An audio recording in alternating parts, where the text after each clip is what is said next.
Today, we have a very interesting story to share. It's about Brother Juniper, who was a 13th century disciple of Saint Francis of Assisi.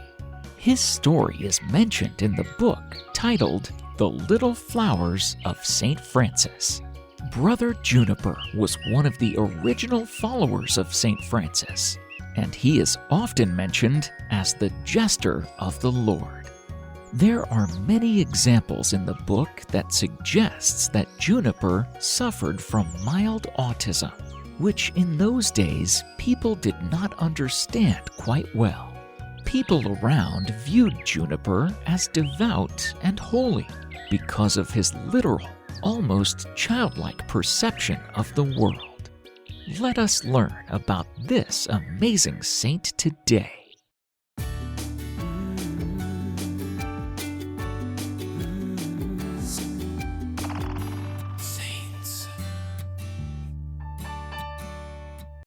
Saint Francis of Assisi was a humble leader who craved for neither power nor attention.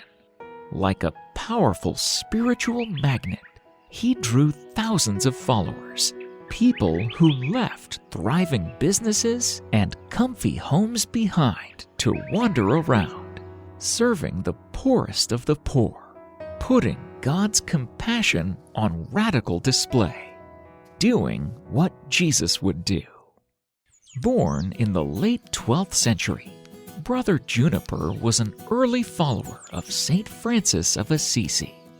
Juniper was so innocent in his desire to serve the poor that he would simply rob from the haves to give to the have-nots without any sense he had done anything questionable. There are many such tales of Brother Juniper. One such story involves a pig. One day, Brother Juniper visited a sick brother and asked what he could do to ease his suffering. The brother answered that he would like a simple meal of a pig's hoof. Brother Juniper answered immediately, "Leave it to me. I'll get one right away." So Juniper went into the forest and found a herd of pigs. He carefully cleaned and prepared the soup, then took it to the sick brother. He brought it to his sick friend, who heartily enjoyed it. Filled with satisfaction at a job well done, Juniper recounted to his friend the tale of how he had acquired the pig's foot. The owner of the pig was furious and immediately went to Juniper's superior and called them thieves. Saint Francis scolded Brother Juniper and asked him to go to the swineherd and beg his forgiveness.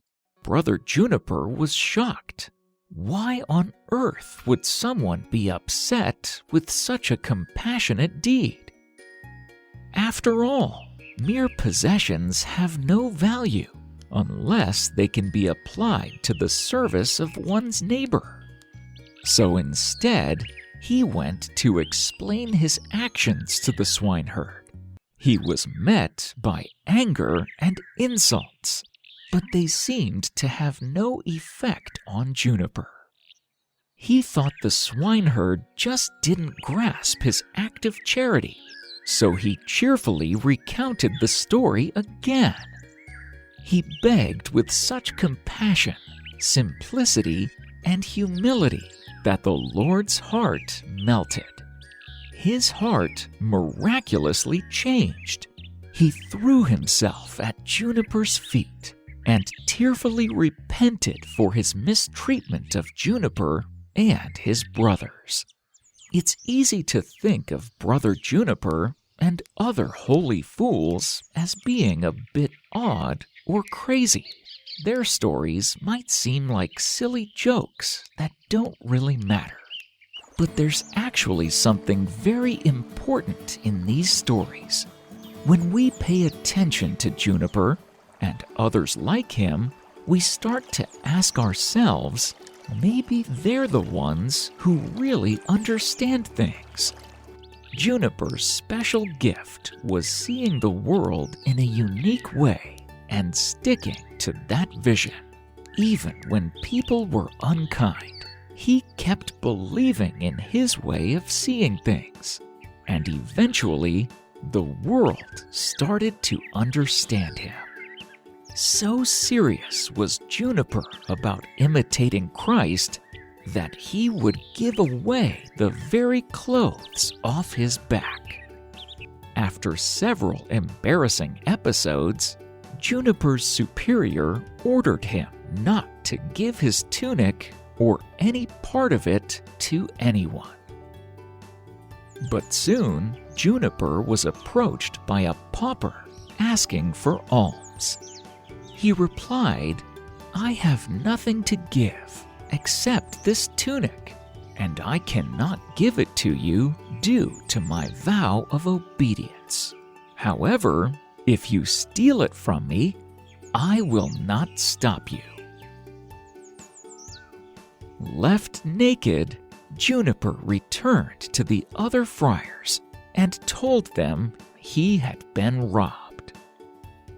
His compassion became so great that he gave away not only his own things, but the books, altar linens, and capes belonging to other friars. The other friars eventually learned not to leave anything lying around because Juniper would, if he found it, give it away. So on this and many other occasions, Juniper's foolishness ultimately bore such a lesson in charity, faith, or humility that Francis himself was moved to observe on one occasion, "My brothers, if only I had a great forest of such junipers." He died in 1258 and is buried at Aracoeli Church in Rome.